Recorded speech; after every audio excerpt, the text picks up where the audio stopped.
Mheshimiwa Spika, Wizara imeendelea kuweka mazingira wezeshi ya biashara ili kuchochea mageuzi ya uchumi funganishi, jumuishi na shindani unaojengwa katika msingi wa kuongeza thamani ya rasilimali zinazozalishwa nchini na kuimarisha viwanda vinavyozalisha bidhaa kwa wingi kwa kutumia malighafi za ndani.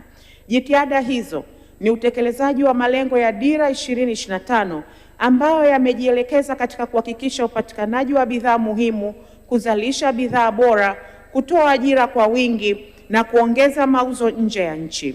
Kupitia mwelekeo huo, viwanda vipya vimejengwa na vingine vimefanyiwa upanuzi. Mheshimiwa Mwenyekiti, kutokana na juhudi hizo, katika kipindi cha mwaka 25-26, jumla ya viwanda vipya vikubwa na vya kati 25 katika sekta mbalimbali vimejengwa na kuanza uzalishaji.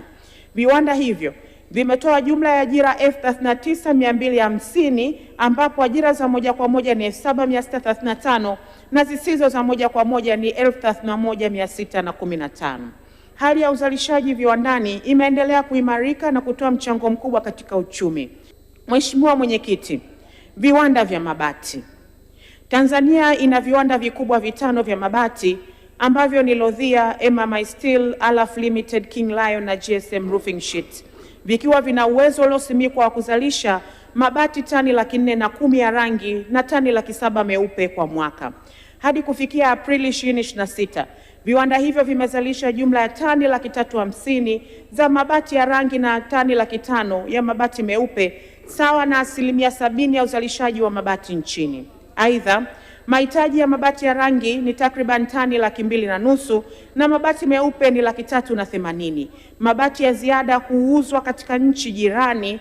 Viwanda hivyo vimetoa ajira za moja kwa moja 2,300 na zisizo za moja kwa moja 11,500.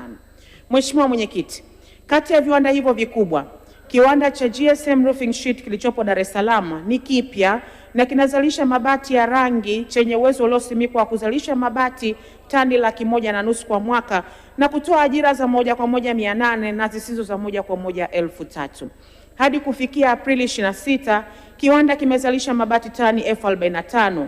Pamoja na kukidhi uzalishaji kwa ajili ya matumizi ya ndani ya mabati, Wizara kupitia NDC inatekeleza mkakati wa kuongeza uzalishaji wa mabati na kupunguza uagizaji wa malighafi kutoka nje ya nchi kwa kusaini mkataba wa mradi wa Maganga Matitu. Mradi huu unakadiriwa kuwa na hifadhi ya chuma tani milioni 101. Hatua iliyofikiwa ni uingizaji wa mitambo ya uchimbaji na uchakataji wa madini ya chuma. Pindi mradi huo utakapoanza katika mwaka ujao wa fedha, tutaweza kufanya uzalishaji wa bidhaa mbalimbali za chuma na vile utawezesha uanzishwaji wa viwanda vingine vitakavyoongeza mnyororo wa thamani.